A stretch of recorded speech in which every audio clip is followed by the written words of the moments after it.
The conference room fell silent as Tyler Brooks stood up, his cocky smirk widening. Let's call this what it is. The UFC needs their diversity hire to have a moment before I send him back to whatever street corner he came from. But what the racist bully failed to recognize was the coiled fury behind those steady, dark eyes. 12 years of dedication, skill, and quiet rage waiting for exactly this moment. Tyler's confident laughter echoed through the room as cameras captured his every word, completely unaware he had just signed his own death warrant. He didn't expect what happened next. Before we go any further, comment where in the world you are watching from, and make sure to subscribe because tomorrow's story is one you don't want to miss. The Nevada Athletic Commission conference room buzzed with anticipation as reporters adjusted their cameras and microphones. Damon Carter sat at the long table, his posture relaxed but alert, dark eyes scanning the crowd with quiet confidence. Across from him, Tyler Brooks leaned back in his chair, a smirk playing at the corners of his mouth as he nodded at photographers. "Gentlemen, thank you for coming," announced the UFC representative. "We're here to officially announce the main event for UFC 297.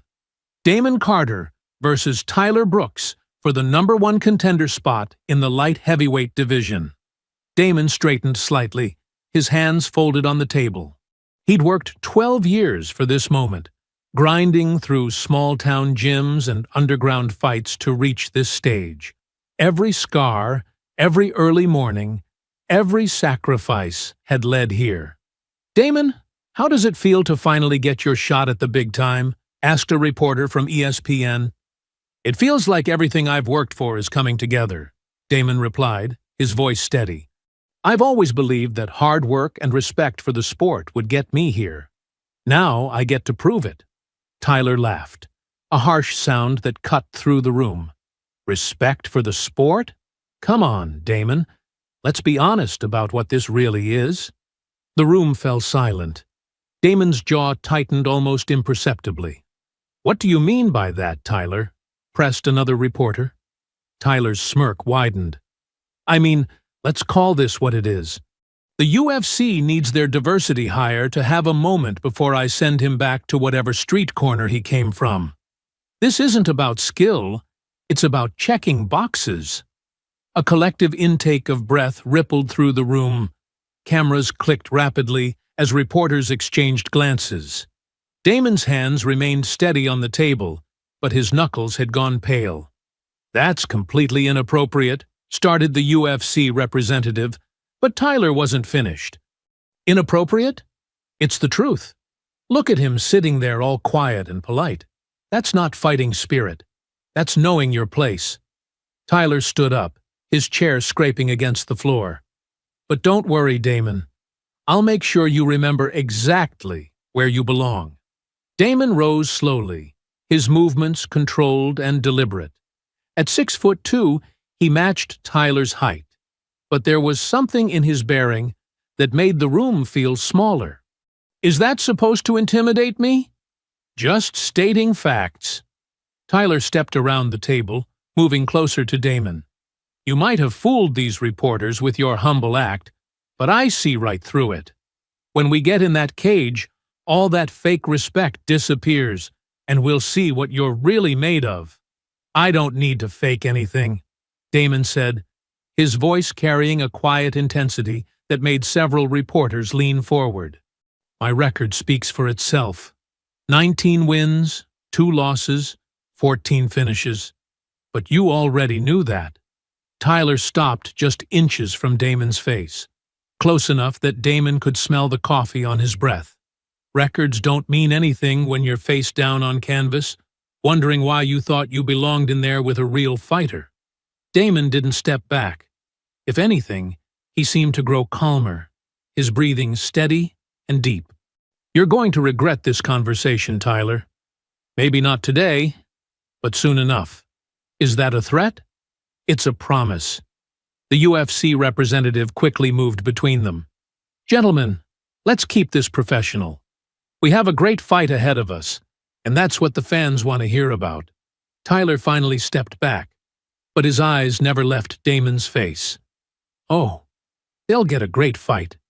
They'll get to watch me show everyone what happens when wannabes try to play with the big boys." A reporter from Sports Illustrated raised her hand. "Tyler, don't you think your comments were out of line?" "Out of line? I'm just saying what everyone's thinking. This whole thing is a setup to make Damon look good before reality hits him." Tyler returned to his seat, still grinning. "But hey, I'm happy to be the one who brings him back down to earth." Damon sat down as well, his expression unreadable. The room remained tense. The easy atmosphere from moments before completely evaporated. "Damon, any response to Tyler's comments?" asked another reporter. Damon looked directly at Tyler, then back at the reporter. "My response will come on fight night. That's where it matters." "That's February 15th at the MGM Grand," announced the UFC representative, clearly eager to end the conference. "Thank you all for coming." As the reporters began filing out, Tyler stood and walked past Damon's chair. "See you soon, champ," he said, his voice low enough that only Damon could hear. "Hope you're ready for what's coming." Damon watched him leave, his jaw set with quiet determination. The real fight had already begun. 3 days after the press conference, Damon wrapped his hands in the familiar quiet of Riley's gym. The old building smelled of sweat and determination, a sanctuary where politics and cameras couldn't reach. Coach Riley watched from the corner, his weathered face creased with concern. "You've been hitting that bag like it owes you money," Riley said, adjusting his worn baseball cap. "What's eating at you?" Damon paused mid-combination, his breathing heavy. "Did you see the interviews yesterday?" 3 different reporters asked Tyler about his comments, and every time they let him slide, "Heated emotions before a big fight," they said. Like what he said was just trash talk. "And that surprises you?" Riley moved closer, his voice carrying decades of wisdom. "The fight game's always been about selling tickets first, justice second. You know that. It shouldn't be that way." Damon unwrapped his hands, the tape damp with sweat. Sarah saw the press conference online. "You know what she asked me?" "She asked if I was going to be safe." Riley's expression softened. "What did you tell her?" "That I'd handle it in the ring." "But coach, what if beating him isn't enough? What if he just keeps running his mouth and everyone keeps pretending it's normal? Then you beat him so badly that even the people making excuses for him have to admit the truth." Riley picked up focus mitts from the equipment rack. "But right now, all that anger is making you sloppy. Show me your jab-cross combination. Clean and controlled." Meanwhile, across town at Jackson's MMA Academy, Tyler basked in the attention of a small crowd of reporters and training partners. His team had set up the interview in the main training area, with fighters working out in the background to create the perfect atmosphere. "Tyler, some people are calling your comments at the press conference controversial," said a reporter from MMA Weekly. "Any regrets?" Tyler grinned as he shadowboxed for the cameras. "Regrets? For speaking the truth? Look around this gym. You see guys from every background here, and they'll all tell you the same thing. Respect is earned, not given. Damon Carter hasn't earned anything yet." His training partner, a thick-necked heavyweight named Rick, laughed from the bench press. "Tyler's just keeping it real. Some of these guys get one good streak and think they deserve everything handed to them. But don't you think there's a way to express that without the personal attacks?" the reporter pressed. Tyler stopped shadowboxing, his expression hardening. "Personal attacks? I'm talking about fighting ability. If Damon wants to prove me wrong, he knows where to find me.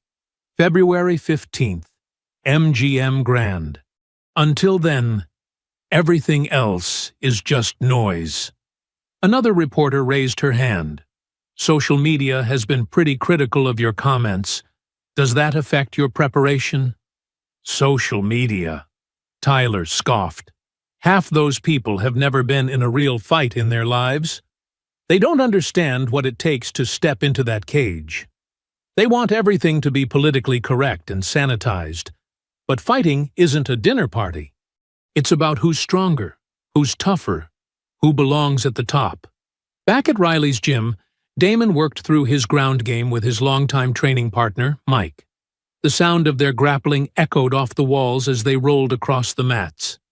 "You see Tyler's latest interview?" Mike asked during a water break. "Dude's doubling down on everything." Damon's jaw tightened. "What did he say now?" "Same garbage, different day. Talking about how social media doesn't understand real fighting, how he's just being honest about skill levels." Mike shook his head. "Honestly, man, it's getting harder to watch. The way he talks about you, it's like he thinks you don't belong in the same sport." "That's exactly what he thinks." Damon stood up, pacing near the edge of the mat. "And the worst part is how everyone's letting him get away with it. You know what the reporter called it? Competitive spirit." Coach Riley approached, holding a phone.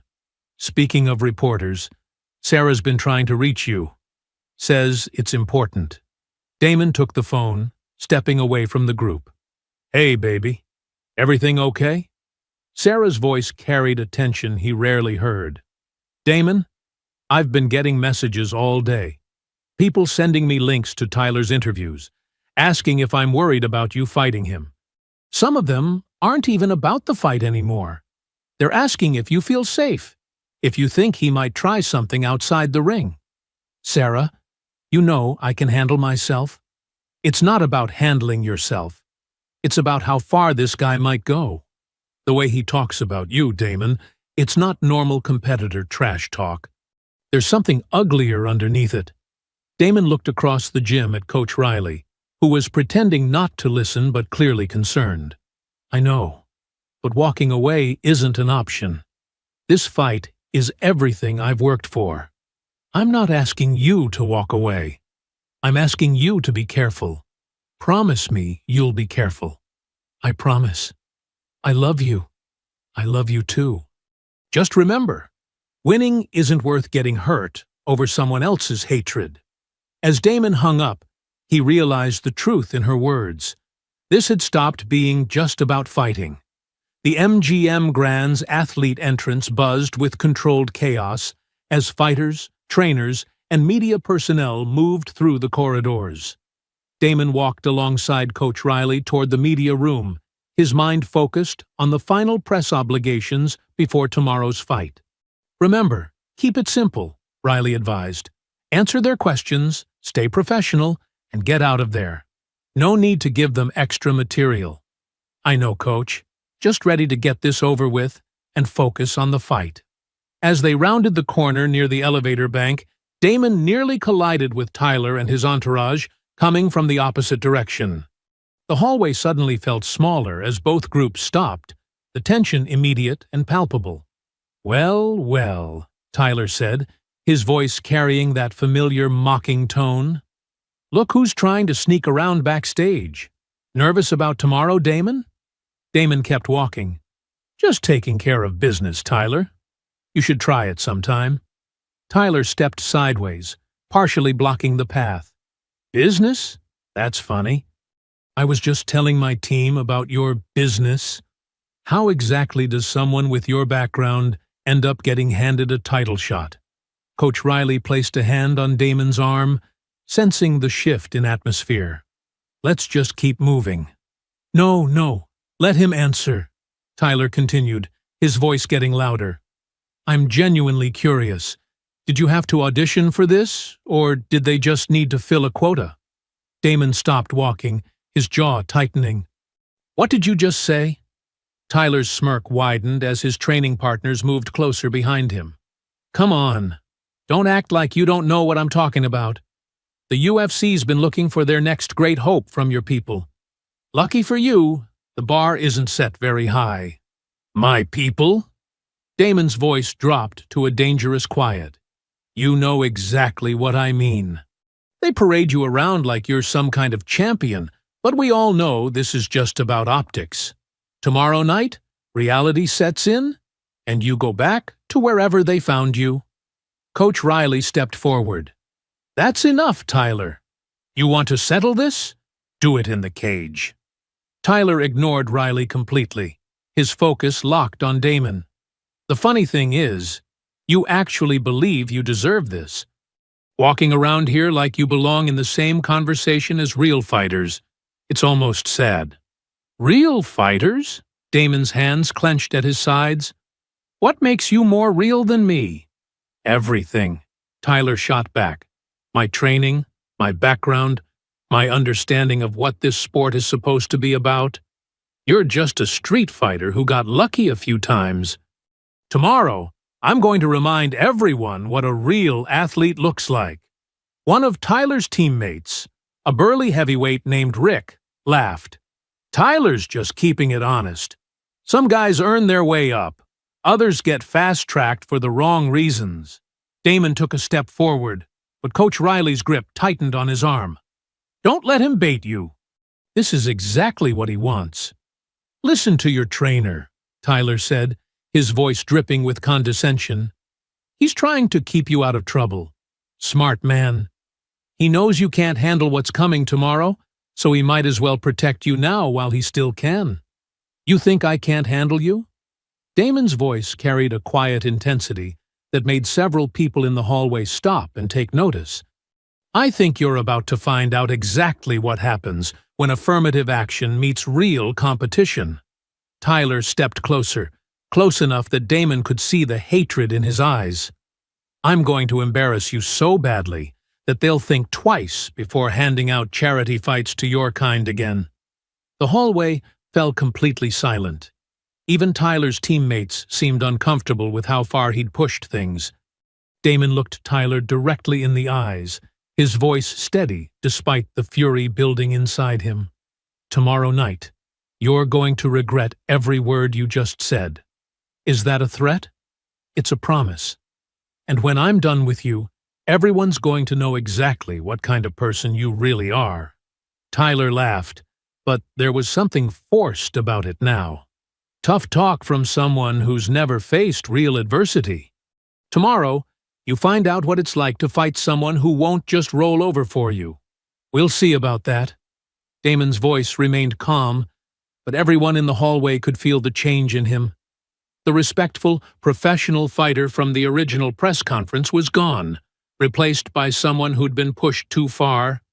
Tyler seemed to sense he'd crossed a line, but his pride wouldn't let him back down. Just remember, when you're lying on that canvas tomorrow night, that I warned you. I told you what would happen when you tried to play in the big leagues. The only thing I'll remember is the look on your face when you realize you picked the wrong person to disrespect.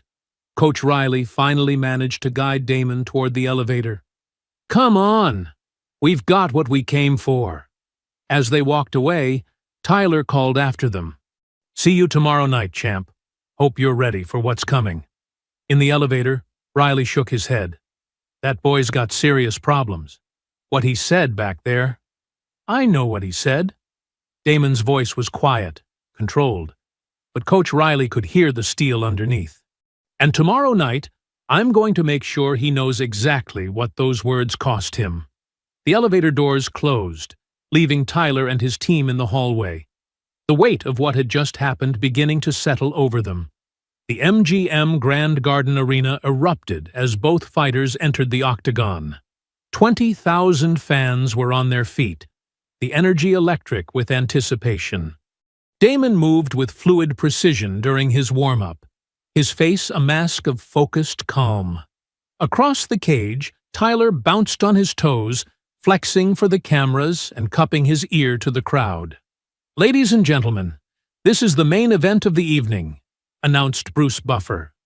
5 rounds for the #1 contender position in the UFC light heavyweight division.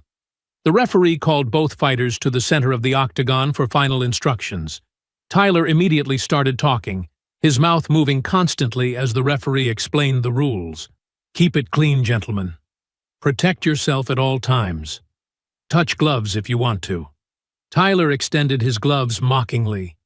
Ready to go home, Damon? Damon ignored the gloves completely. staring directly into Tyler's eyes. Let's find out. The bell rang. Tyler came out aggressive, throwing wild combinations before turning to the crowd with his arms raised. "This is how it's done," he shouted, leaving himself open. Damon capitalized immediately, landing a sharp jab that snapped Tyler's head back. The crowd roared, but Tyler shook it off and grinned. "Lucky shot. That all you got, Street Fighter?" "Stay calm," Damon thought to himself. "Let him make mistakes." Tyler continued his antics, doing a little dance after missing a wild hook, then pointing at Damon dismissively. "You're nothing special. Just another guy who got handed an opportunity." The first round continued with Tyler constantly playing to the crowd between his attacks. After landing a decent combination, he beat his chest and shouted, "That's how a real fighter does it." But Damon was picking him apart systematically. "He's getting tired from all that showboating," Damon noted, watching Tyler's breathing become labored. Round 2 began with Tyler more desperate but equally disrespectful. He threw a spinning kick that missed completely, then laughed and shrugged at the crowd as if it was intentional. "You think you're winning?" Tyler taunted, wiping blood from his nose. "I'm just getting started." After eating a hard body shot, Tyler grabbed Damon in a clinch and whispered loud enough for the microphones to pick up. "Your wife's watching this. Hope she's ready to see you get embarrassed." Damon's composure cracked slightly. "What did you say?" "You heard me. After I'm done with you, maybe I'll show her what a real man looks like." "Don't let him get in your head," Damon told himself. But the fury was building. He exploded with a series of devastating combinations that had Tyler covering up against the cage. Round 3 saw Tyler getting more reckless with his showboating. After getting dropped by a clean right hand, he popped back up and flexed his biceps to the crowd, pretending the knockdown didn't happen. "You hit like my little sister. No wonder they had to give you easy fights to get here." Tyler did a mock bow to the audience, his back turned to Damon for several seconds. He's completely lost focus, Damon realized. Time to end this.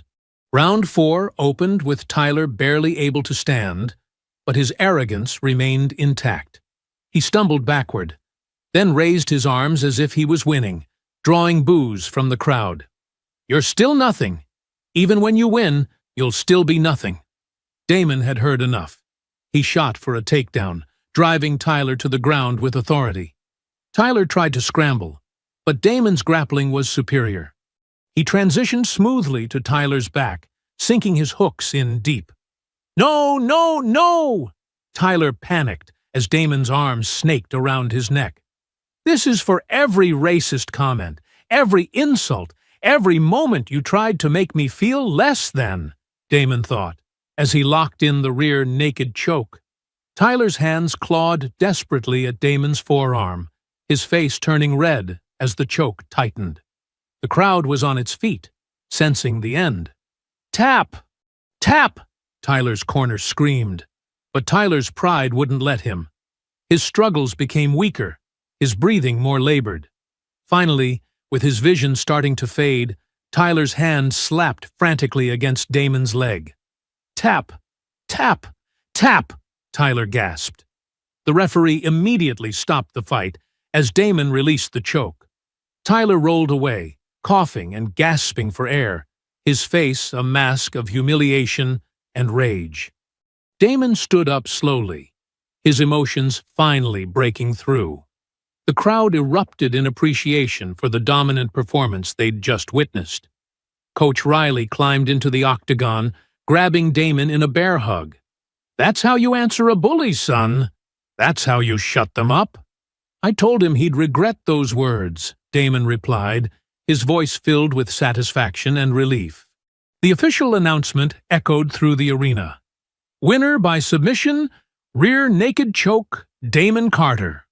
Damon raised his arms in victory, acknowledging each section of the crowd. Months of disrespect, racist comments, and personal attacks had been answered in the most definitive way possible. Justice, he thought. Finally. justice. But across the octagon, Tyler was getting to his feet, his team trying to console him. The humiliation was complete. But as his head cleared, the embarrassment was transforming into something much darker. This isn't over, Tyler thought, watching Damon celebrate. This is just the beginning.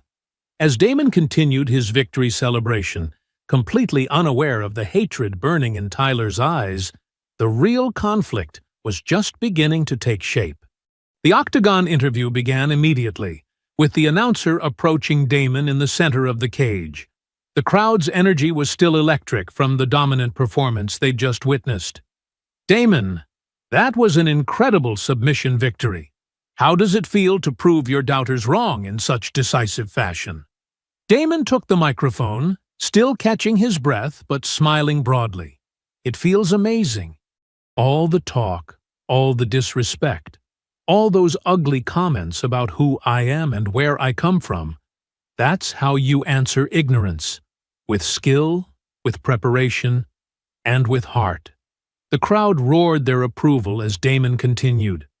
"I want to thank my team, my wife, and everyone who believed in me when others tried to tear me down with their hatred." Tyler had some very controversial comments leading up to this fight. "What's your message to him and anyone else who thinks like him?" Damon looked directly at the camera, his voice carrying conviction. "My message is simple. Your prejudice doesn't make you stronger. It makes you weak. Your hatred doesn't give you power. It blinds you to reality. And tonight, reality just choked you unconscious." The crowd exploded with cheers and applause, but across the octagon, Tyler had heard every word. His face, already flushed from the chokeout, turned crimson with rage. "What did you just say?" Tyler shouted, pushing past his corner team. Damon turned, still holding the microphone. "I said the truth. Something you wouldn't recognize. You think you proved something tonight?" Tyler's voice cracked with fury as he started moving toward the center of the octagon. "You think beating me changes anything?" The announcer quickly stepped back as tension filled the cage. "Tyler, the fight's over, man. You need to—" "Shut up!" Tyler screamed, his composure completely gone. "This doesn't prove anything. One fight doesn't make you my equal." Damon set down the microphone, his celebration mood shifting to alertness. "I just dominated you for 4 rounds and choked you unconscious. What more proof do you need?" "Dominated?" Tyler's voice rose to near hysteria. "By someone like you? This was just one night. This doesn't change who you really are." "Someone like me?" Damon's voice dropped dangerously low. "There it is again. Say what you really mean, Tyler." Tyler's mask finally slipped completely. "Fine. You want the truth. You don't belong in here with real fighters. You never did. This whole thing was just a setup." The crowd's boos were deafening, but Tyler wasn't finished. "I don't care what happened tonight. You're still nothing but a—" Before Tyler could finish the slur, Damon lunged forward. "Say it! Say what you really think!" Tyler swung wildly, catching Damon on the shoulder. Both men crashed to the canvas as the crowd erupted in shocked chaos. "Get off me!" Tyler screamed, throwing desperate punches. "You want to keep running your mouth?" Damon grabbed Tyler's wrist, controlling his arms. "Let's finish this conversation." Within seconds, both corner teams flooded into the octagon. Coach Riley reached Damon first, trying to pull him away. "Damon, stop! It's over!" But Tyler's team was pulling him in the opposite direction, and he broke free from their grip. "This isn't over. You hear me? This isn't over." Tyler charged again, swinging wildly. Rick, his heavyweight training partner, tried to restrain him, but Tyler shoved him away. "Let me go. He disrespected me." More security poured into the octagon as the scuffle expanded. Tyler's other teammates joined the fray, trying to protect their fighter, while Damon's corner formed a protective circle around him. "You embarrassed me!" Tyler screamed over the chaos. in front of everyone. You made me look like a fool.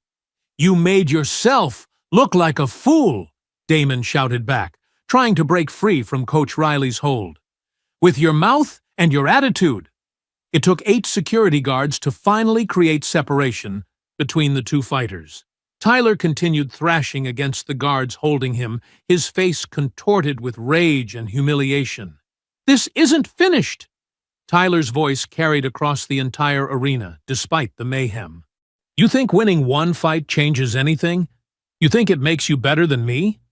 As security began escorting Tyler toward the cage exit, he broke free one more time, pointing directly at Damon with pure hatred in his eyes. You better watch your back, Damon. You better watch your back real careful. I know where you train. I know where you live. This isn't over. The threat hung in the air as Tyler was finally dragged from the octagon, his voice echoing through the arena. You'll see me again. Count on it. Damon stood in the center of the chaos, surrounded by his team and security, the reality of Tyler's words beginning to sink in. What should have been the proudest moment of his career had turned into something much darker. Coach, Damon said quietly, did you hear what he just said? Riley's expression was grim. I heard it, son. We all heard it. 3 days after the fight, Tyler sat in a dimly lit bar on the outskirts of Las Vegas, nursing his 3rd beer and replaying the humiliation over and over in his mind. His face still showed the bruises from the chokeout, a constant reminder of what had happened in front of 20,000 people. I can't believe he said that garbage about hatred and prejudice, Tyler muttered to Rick, who sat across from him at the sticky wooden table. Acting all high and mighty like he's some kind of hero. Rick nodded, his thick arms folded across his chest. That interview was disrespectful, man. He basically called you a racist on national television. Because that's what he thinks this is about. Everything's about race with these people. Tyler's voice grew louder, drawing looks from other patrons. He can't just accept that he got lucky one time.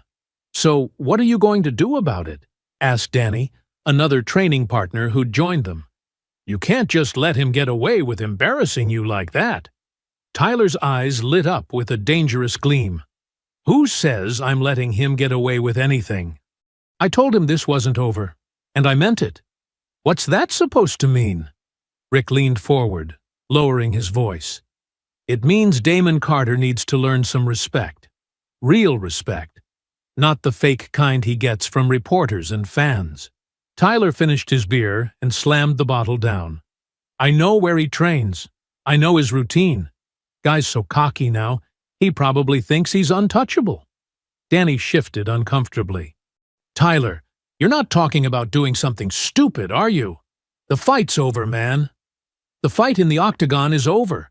But this isn't about fighting anymore. This is about teaching someone their place. Tyler's voice carried a cold edge that made both men uneasy. You guys still with me? Or are you going to let me handle this alone? Rick and Danny exchanged glances. Neither wanted to abandon their friend, but both sensed they were being pulled into something dangerous. What exactly are you planning? Rick asked carefully. Nothing too crazy. Just a conversation. A private conversation where Mr. Champion learns what happens when you disrespect the wrong person. Tyler stood up, throwing money on the table. You coming or not? Meanwhile, across town at his home, Damon was trying to enjoy a quiet evening with Sarah. The victory celebration had been everything he'd dreamed of, but Tyler's threats kept echoing in his mind. You've been checking the windows every 10 minutes, Sarah observed from the couch, where she was reading. What's got you so worried? Just being careful. Tyler said some things after the fight that didn't sound like empty threats. Sarah set down her book, concern creasing her features. What kind of things? He said he knew where I lived, where I trained. Said I should watch my back.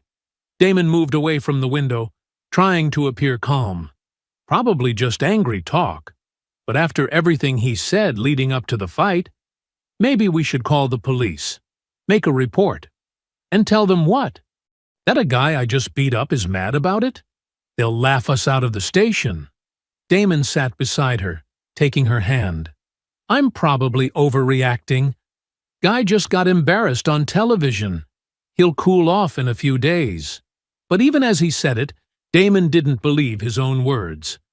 There had been something in Tyler's eyes during that post-fight chaos, something that went beyond normal competitive anger. Back at the bar, Tyler was finalizing his plan with Rick and Danny. Here's what we're going to do. I've been watching his routine. Every Tuesday and Thursday, he goes to that little gym on the east side for evening training. Leaves around 9, drives home the same route every time. Tyler, this sounds like you're talking about jumping the guy, Danny said nervously. That's not just a conversation anymore. I'm talking about making sure he understands that what happened in the octagon was a fluke. That in the real world, things work differently. Tyler's voice was calm now, which somehow made it more frightening. Look, I'm not going to seriously hurt the guy. Just rough him up a little. Show him he's not as tough as he thinks he is outside of his controlled environment. Rick was still hesitant. What if someone sees us? What if he calls the cops? He won't call the cops. Guys like him, they have too much pride.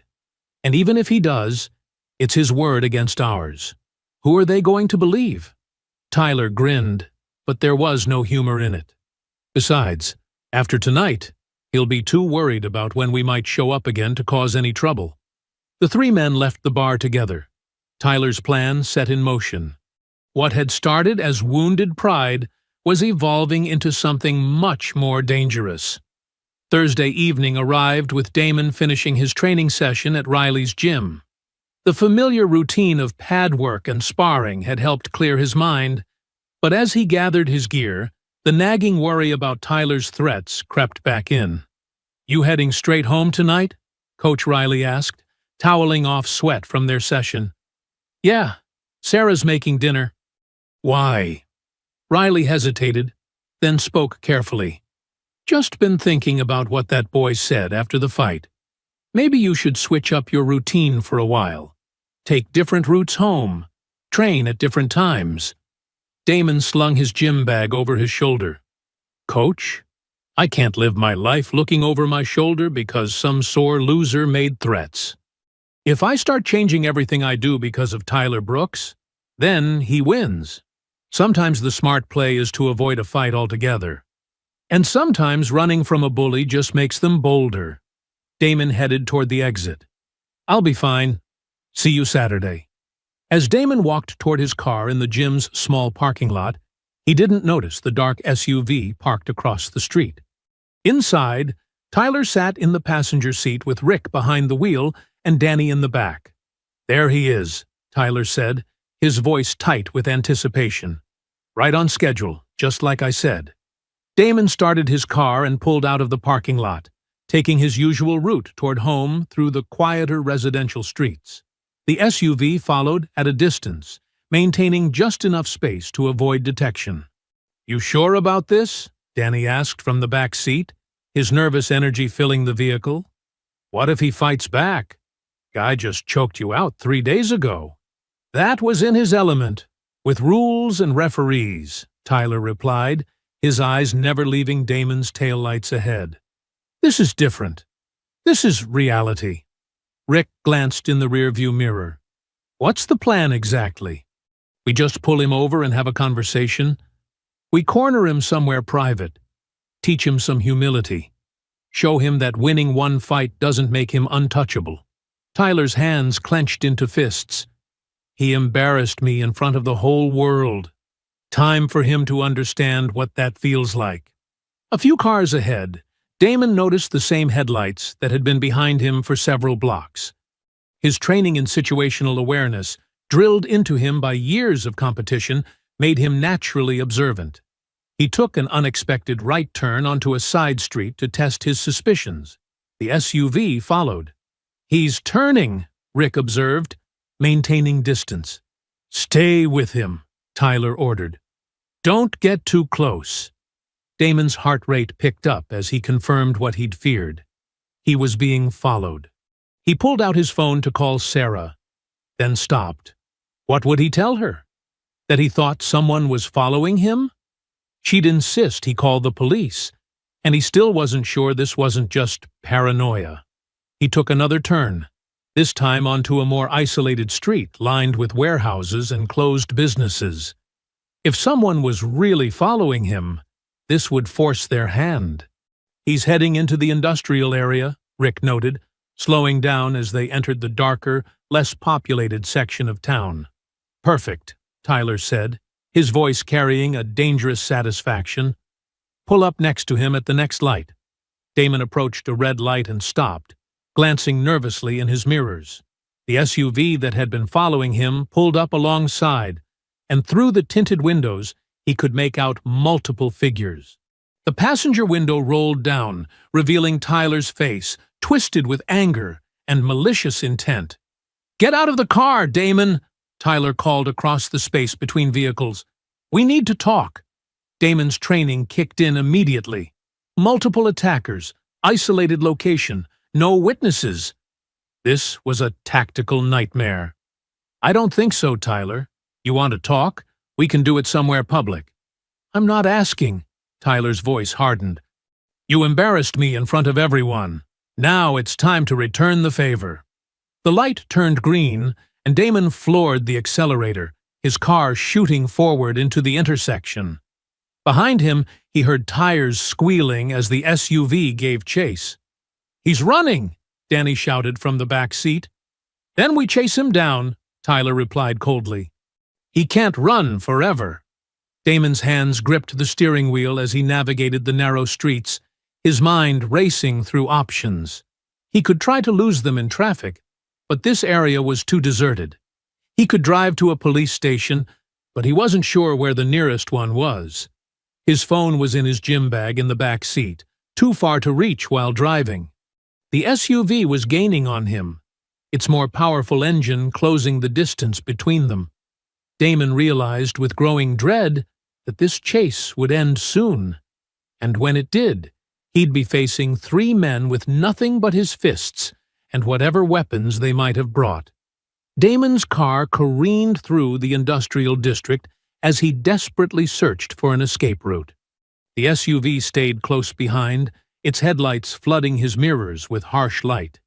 Every turn he took, they matched. Every attempt to gain distance failed as their superior engine power kept them in pursuit.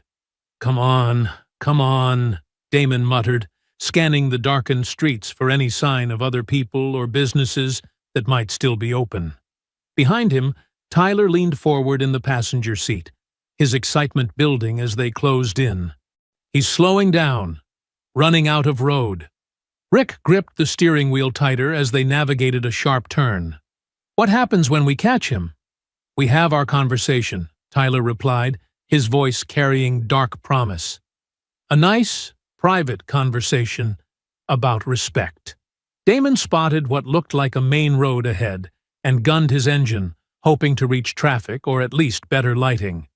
But as he approached the intersection, his heart sank. Construction barriers blocked the road, orange cones and warning signs indicating major roadwork ahead. He was forced to turn right, deeper into the maze of warehouses and empty lots. The SUV followed relentlessly, and now Damon could hear Tyler shouting from the passenger window. "You can't run forever, champ! Might as well pull over and take it like a man." Damon's car hit a pothole hard, jarring his teeth and causing his gym bag to slide across the back seat. His phone tumbled out, but it was still too far to reach safely while driving at this speed. "There!" Danny pointed from the back seat of the SUV. "He's trapped." Ahead, Damon saw his worst fear realized. The road ended in a T-intersection with high chain-link fences on both sides, and the only way out was back the way he'd come, directly toward his pursuers. He slammed on the brakes, his car skidding to a stop just feet from the fence. In his rearview mirror, he watched the SUV pull up behind him, blocking his only escape route. "End of the line," Tyler said with satisfaction, as all 3 men climbed out of the vehicle. Damon sat in his car for a moment, weighing his options. He could try to ram past them, but that would likely result in a serious accident. He could stay in the car and hope someone would come by, but this area seemed completely deserted. Or he could get out and face whatever they had planned. "Get out of the car, Damon!" Tyler shouted, approaching the driver's side door. "Let's finish what you started with that disrespectful interview." Rick and Danny flanked the passenger's side, effectively surrounding the vehicle.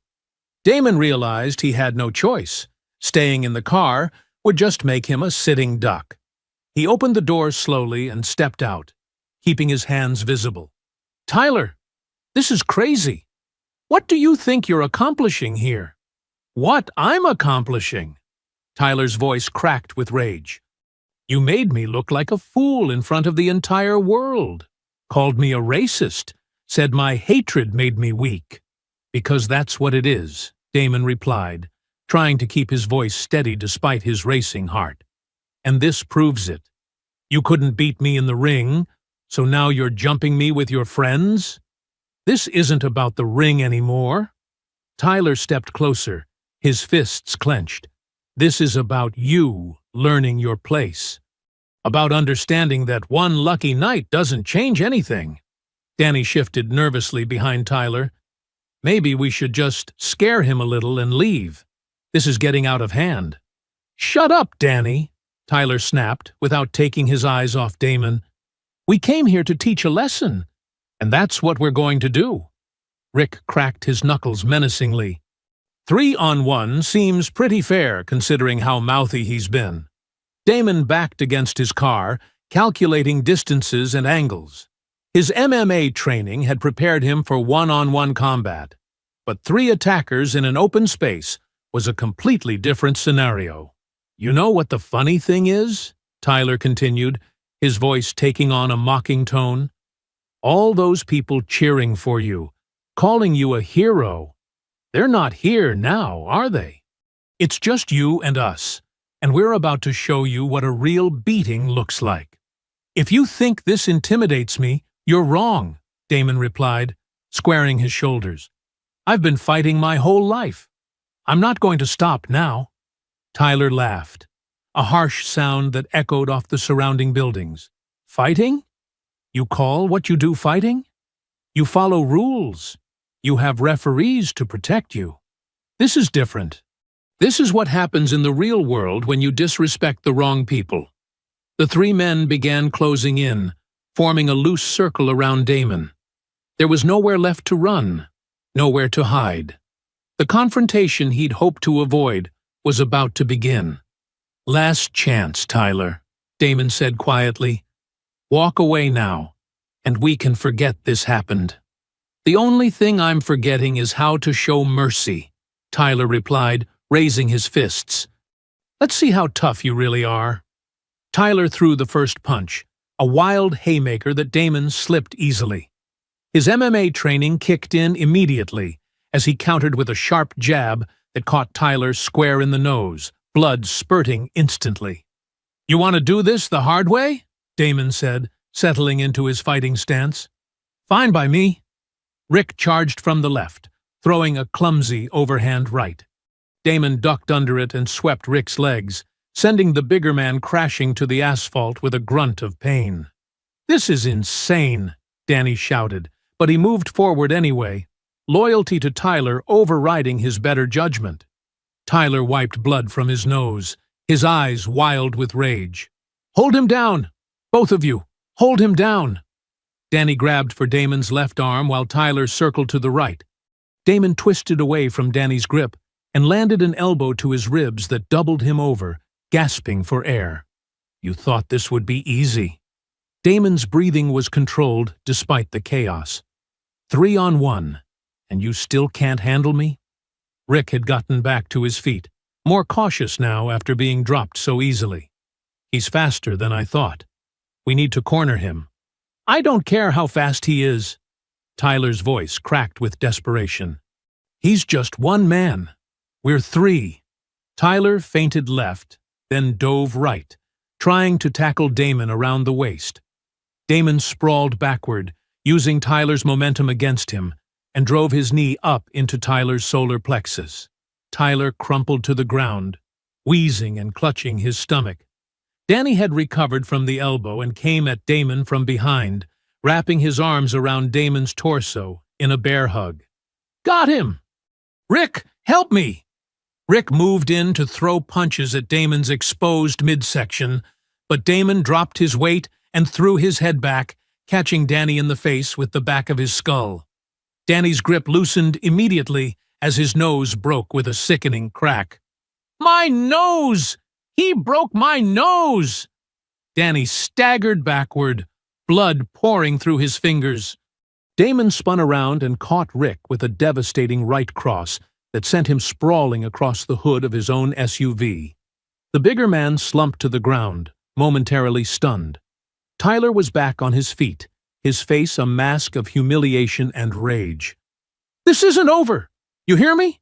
This isn't over!" "Yes, it is," Damon replied, his voice steady despite breathing hard from the exertion. "You brought this on yourself." But Tyler pulled something from his jacket pocket, a metal tire iron he'd grabbed from the SUV. "Now we'll see how tough you are." "Tyler, don't!" Danny pleaded, still holding his broken nose. "This has gone too far." "It goes as far as I say it goes." Tyler swung the tire iron in a vicious arc toward Damon's head. Damon barely ducked in time, the metal weapon whistling past his ear. He grabbed Tyler's wrist with both hands, controlling the weapon while driving his shoulder into Tyler's chest. "Drop it!" Damon commanded, applying pressure to Tyler's wrist. "Never!" Tyler struggled against Damon's grip, but his leverage was poor and his strength was fading. Damon twisted Tyler's wrist sharply, and the tire iron clattered to the asphalt. Without hesitation, he swept Tyler's legs and drove him face first into the chain-link fence. Tyler's body went limp as he slumped to the ground, unconscious. Rick was trying to get back to his feet, but Damon's punch had left him dazed and unsteady. "I'm done, man. I'm done. Don't hit me again." Danny was leaning against the SUV, blood still streaming from his nose. "We should never have come here. This was stupid." "Tyler's crazy." Damon looked at the three men. Tyler unconscious against the fence, Rick barely standing, and Danny bleeding and defeated. The adrenaline was beginning to fade, replaced by the reality of what had just happened. "You attacked me," Damon said, pulling out his phone which had fallen during the fight. 3 against 1, with weapons. That's aggravated assault. "Please don't call the cops," Danny begged. "Tyler made us do it. We didn't want to hurt you." "You should have thought about that before you followed me here." Damon dialed 911, keeping his eyes on Rick and Danny. "This ends now." As the phone rang, Tyler began to stir against the fence, groaning as consciousness returned. When he saw Damon standing over him with the phone, his face contorted with fresh rage. "You think calling the police protects you?" Tyler's voice was slurred, but venomous. "You think this ends here? I'll make your life hell. I'll destroy everything you care about." "Hello, 911? I need police at the corner of Industrial Boulevard and 5th Street. I was attacked by 3 men. "Yes, I'll stay on the line." Tyler's threats continued, even as sirens began wailing in the distance. But for the first time since this nightmare began, Damon felt like justice might finally be within reach. The police arrived within minutes, their flashing red and blue lights cutting through the darkness of the industrial district. Detective Rodriguez stepped out of the lead car, surveying the scene with the practiced eye of someone who'd seen plenty of street fights gone wrong. "I'm Detective Rodriguez. Who called this in?" Damon raised his hand, still breathing heavily from the confrontation. "That was me, Damon Carter. These 3 men followed me from my gym and attacked me." Rodriguez looked at Tyler, who was now sitting against the fence with blood on his face, then at Rick and Danny, both showing obvious signs of having been in a fight. "And you are?" "Tyler Brooks," Tyler muttered, not making eye contact with the detective. "The MMA fighters," Rodriguez nodded with recognition. "I saw your fight on Saturday." Heard about the post-fight incident, too. He pulled out his notebook. Mr. Carter, tell me what happened here. As Damon recounted the events, the chase, being cornered, the 3-on-1 attack, and Tyler's use of the tire iron, Rodriguez took detailed notes. Tyler remained silent, but his jaw tightened with each detail. Mr. Brooks, you want to give me your version of events? Tyler looked up with defiant eyes. We just wanted to talk to him. He attacked us. With what, exactly? Rodriguez gestured to Danny's broken nose and Rick's swollen face. Because, from where I'm standing, it looks like Mr. Carter defended himself against multiple attackers. Rick shifted uncomfortably. It wasn't supposed to go this far. Tyler said we were just going to talk. Shut up, Rick, Tyler snapped. No, Tyler, I'm done shutting up. Rick's voice rose with frustration. You said we were going to have a conversation, not jump the guy in a dark alley. Look at Danny's face. Look at what happened to us. Detective Rodriguez raised an eyebrow. So this was premeditated? You planned to confront Mr. Carter? Danny wiped blood from his nose, his loyalty to Tyler finally cracking. We followed him from his gym. Tyler had been talking about it for days, about teaching him a lesson. Danny, I swear! Tyler started to threaten. You swear what? Rodriguez interrupted sharply. You'll assault him too? Because that's what we're talking about here.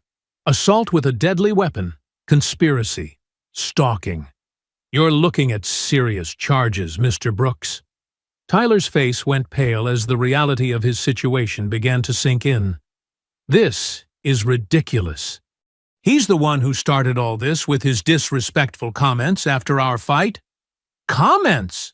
Rodriguez looked incredulous. You're telling me you orchestrated an assault because of something someone said in an interview? He called me a racist on national television. He made me look like a fool. And now you've made yourself look like a criminal, Rodriguez replied coldly. Rick Williams and Danny Stevens, you're both under arrest for assault and conspiracy. As two officers moved to handcuff Rick and Danny, Tyler realized his accomplices were about to abandon him completely. Wait, you can't arrest them. They were just helping me. Helping you commit a felony, Rodriguez clarified.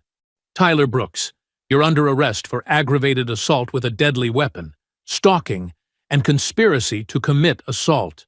As the handcuffs clicked around Tyler's wrists, his composure finally shattered.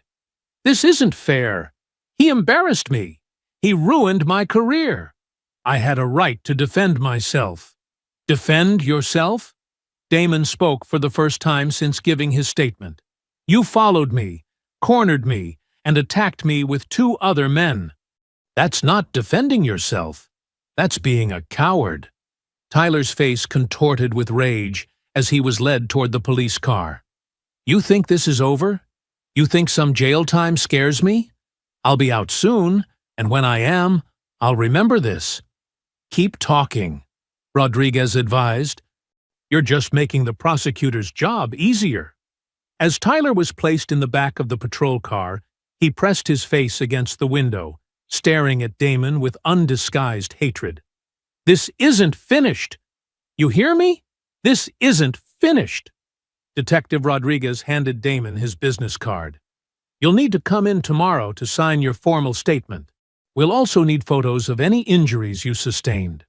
What happens now? Damon asked, looking at the bruises forming on his knuckles. Now Mr. Brooks learns that actions have consequences. With the weapon involved and the premeditation, he's looking at serious time. Plus, the Nevada Athletic Commission will likely ban him from professional fighting. Rodriguez closed his notebook. You did the right thing calling us. Guys like this, they don't usually stop until someone makes them stop. As the police cars drove away with Tyler and his accomplices, Damon stood alone in the empty lot, finally allowing himself to process what had happened. The immediate danger was over. But Tyler's final threats echoed in his mind. The weeks following the attack passed in a blur of legal meetings, medical checkups, and media interviews. Damon sat in his lawyer's office, reviewing the prosecution's case file one more time before the trial began. His attorney, Maria Santos, spread photographs across the mahogany table, images of his injuries, the tire iron, the crime scene.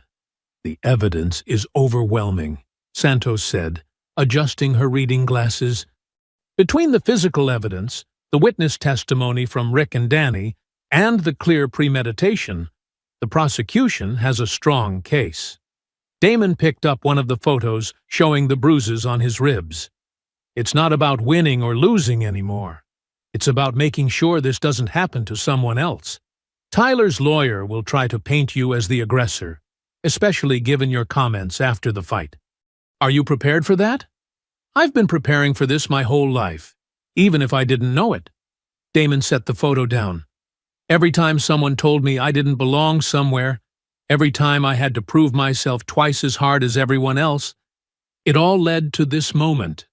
Meanwhile, across town in the Clark County Detention Center, Tyler sat in his cell staring at the concrete wall. His cellmate, a grizzled man named Torres, watched him with amusement.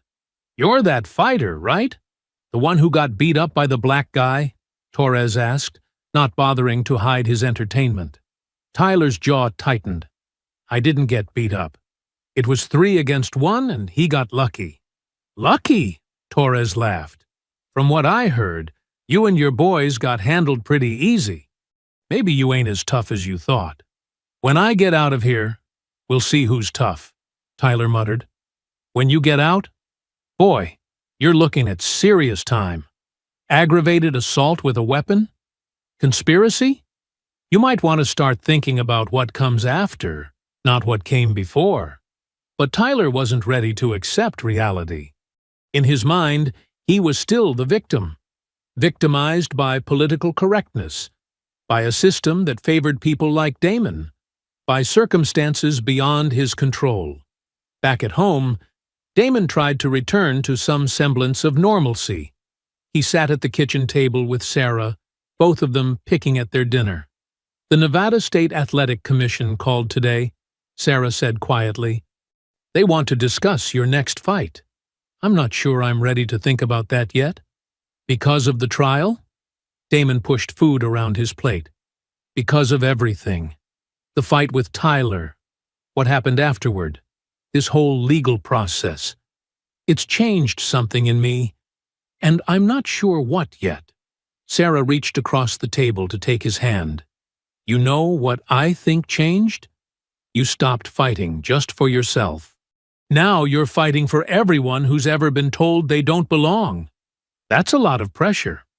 It's also a lot of purpose. Before Tyler, you were just another good fighter trying to make it to the top. Now you're something more." Detective Rodriguez had been following the case closely, knowing that the outcome would send a message far beyond the individuals involved. He sat in his office, reviewing Tyler's file one more time before the trial. His partner, Detective Kim, looked over his shoulder. "This one getting to you? Cases like this always do. It's not just about the crime anymore. It's about everything that led up to it." Rodriguez closed the file. Brooks had every advantage: talent, opportunity, support.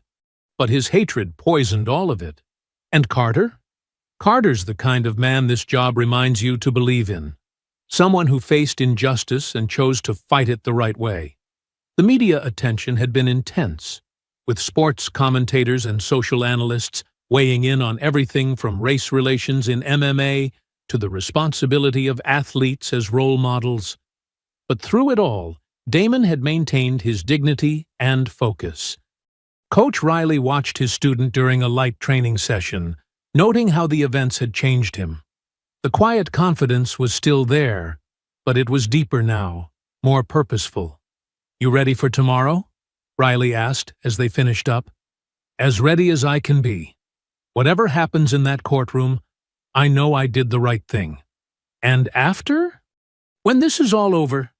Damon looked at himself in the gym mirror, seeing not just a fighter, but someone who had stood up to hatred and won. "After this, I get back to being who I've always been. But maybe now I understand what that really means. The trial would begin tomorrow, and with it, the final chapter in a story that had started with one man's prejudice and would end with justice served.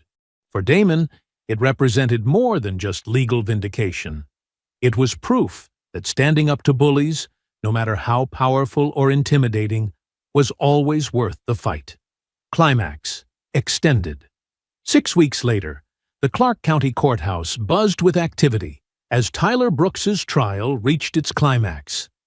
The courtroom was packed with reporters, MMA fans, and curious observers who had followed the case from the beginning.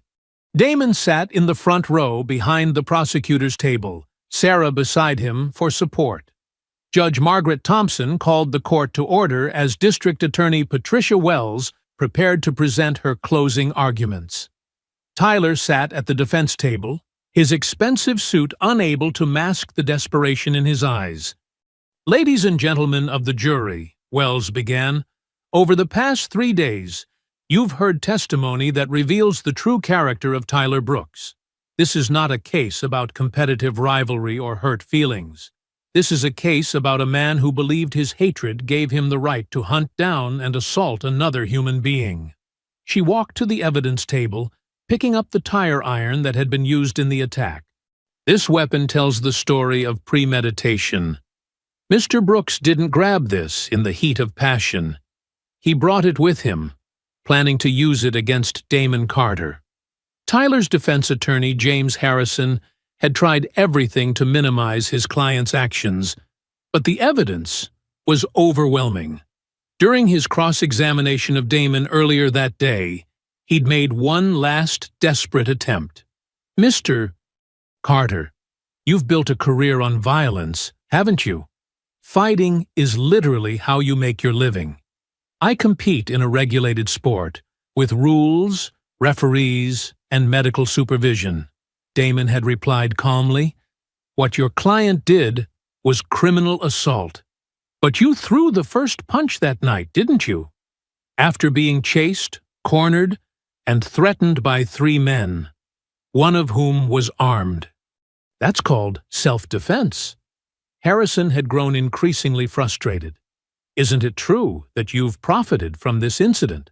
Book deals, interview appearances, increased fighting fees." Damon's response had been devastating. "The only thing I've profited from is learning that standing up to bullies and racists is always the right choice, regardless of the cost." Now, as Wells continued her closing argument, she addressed the jury directly. "Mr. Brooks wants you to believe this was about respect or competition. But listen to his own words from the witness stand yesterday." She read from the transcript. "He needed to learn his place. People like him get one lucky break and think they own the world." Wells looked up at the jury. What did he mean by people like him? What place was Mr. Carter supposed to learn? Tyler's testimony had been a disaster. When Wells had cross-examined him, his carefully constructed facade had crumbled completely. "Mr. Brooks, you testified that you wanted a man-to-man conversation with Mr. Carter. Is that why you brought 2 accomplices?"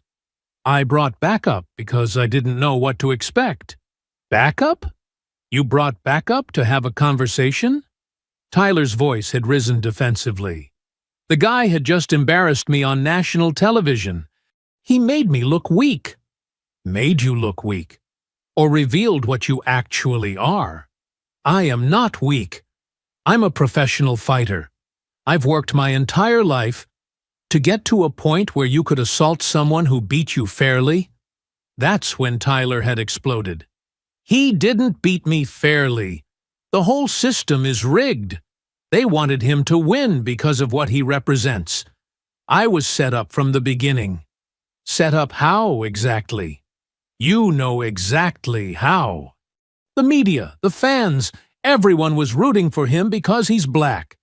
They didn't care about skill or talent, they just wanted their story." The courtroom had fallen silent at Tyler's outburst. His lawyer had tried to object, but the damage was done. "So this was about race, Mr. Brooks?" Tyler had tried to backtrack. No, that's not what I meant. You meant exactly what you said. You couldn't accept losing to a black man, could you? That's not true. Then explain your comments to Mr. Carter before the fight. The comments about diversity hires and street corners? Tyler's silence had been answer enough. Rick Williams had been the prosecution's star witness, his testimony painting a clear picture of Tyler's planning and intent. He said he was going to show Damon what a real beating looked like, Rick had testified. Said the octagon had rules and referees, but the street was different. He kept talking about putting him in his place. And what did you understand that to mean? At first, I thought he was just talking tough. But then he started following Damon around, learning his schedule, planning when to corner him. That's when I knew it was serious. Danny's testimony had been even more damaging. Tyler brought the tire iron from his garage. He showed it to us before we left, said we might need it if Damon didn't want to listen. I asked him what we were really doing, and he said we were going to teach someone a lesson about respect. Now, as Wells concluded her closing argument, she faced the jury with quiet intensity. Tyler Brooks had every advantage in life: talent, opportunity, support. But when faced with a man who had earned success through hard work and character, he chose hatred. When that hatred led to humiliation in the ring, he chose violence. She paused, letting her words sink in. This case isn't just about one night of violence. It's about whether we, as a society, will tolerate people who believe their prejudices justify criminal behavior. Tyler Brooks stalked Damon Carter. He cornered him with accomplices. He brought a weapon.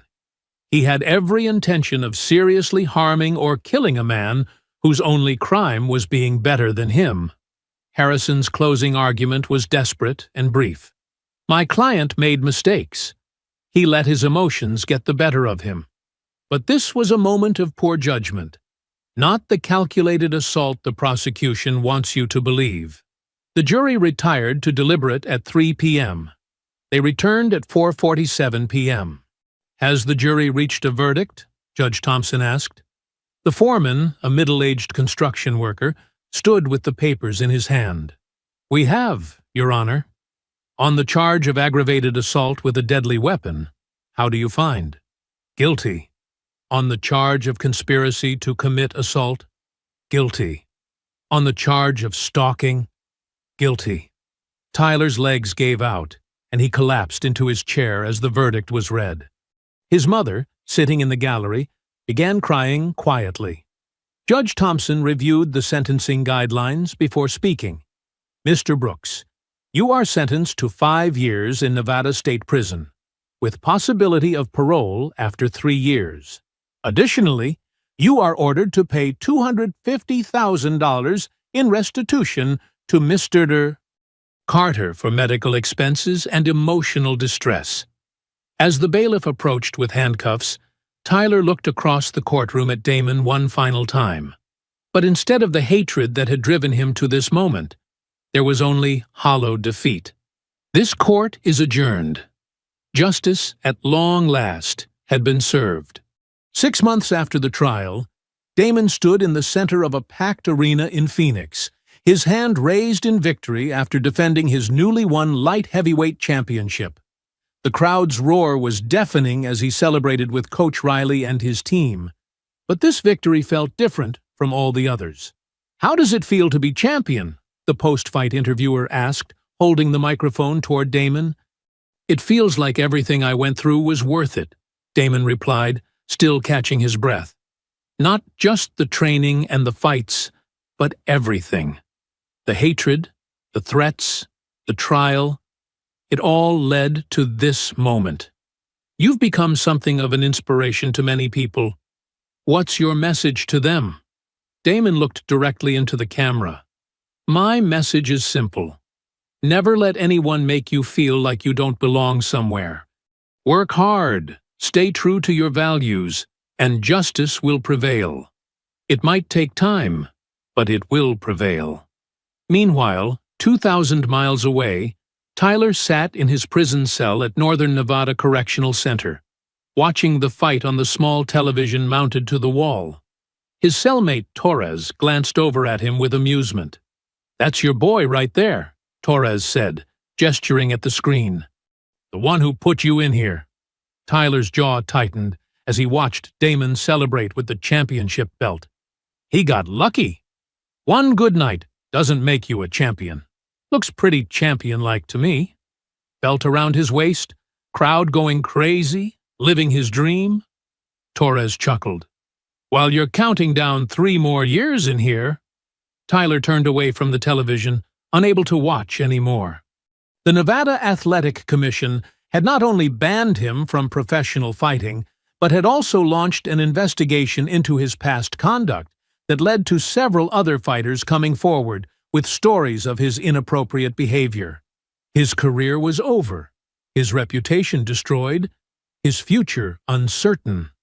Back in Phoenix, Damon made his way through the crowd of well-wishers and reporters. Sarah waited for him near the exit, her face glowing with pride and relief. "I'm so proud of you," she said, embracing him as cameras flashed around them. "Not just for winning, but for everything you've stood for." "We did this together," Damon replied, holding her close. "You kept me grounded when everything was falling apart." Detective Rodriguez, who had flown in to watch the fight, approached them with a smile. "Congratulations, champ. Justice looks good on you." "Thank you for believing me from the beginning," Damon said, shaking the detective's hand. "For taking it seriously when others might not have. Cases like yours remind me why I do this job. Sometimes the good guys really do win." Coach Riley joined the group, his eyes moist with emotion. 40 years I've been training fighters, and I've never been prouder of anyone. You didn't just win a championship tonight, son. You proved that character matters more than anything else." As the celebration continued around them, Damon reflected on the journey that had brought him here. The racist comments, the violent attack, the trial, and now this. It all felt like part of a larger story about standing up to hatred and refusing to be intimidated. "What's next?" Sarah asked, as they finally made their way toward the exit. "Next, I defend this title and keep proving that hard work and respect for others is what really matters in this sport," Damon replied. "And maybe help some young fighters who are going through what I went through." In his cell, Tyler finally accepted what Torres and everyone else already knew. His choices had cost him everything. The hatred that had once felt like strength had revealed itself to be weakness. The prejudice he'd thought gave him power had ultimately destroyed him. The next morning, newspapers across the country carried the same headline. "From victim to victor, Damon Carter captures championship." The story detailed not just his fighting skills, but his courage in standing up to racist abuse and his dignity throughout the legal process that followed. Tyler would serve his full sentence, eventually being released to a world that had moved on without him. His name became a cautionary tale about the cost of hatred and the importance of accountability. But Damon's name became something else entirely. A symbol of perseverance, justice, and the truth that character ultimately determines destiny. In the end, the best man had won, both in the octagon and in life. I hope you enjoyed that story. Please like the video and subscribe so that you do not miss out on the next one. In the meantime, I have handpicked 2 stories for you that I think you will enjoy. Have a great day.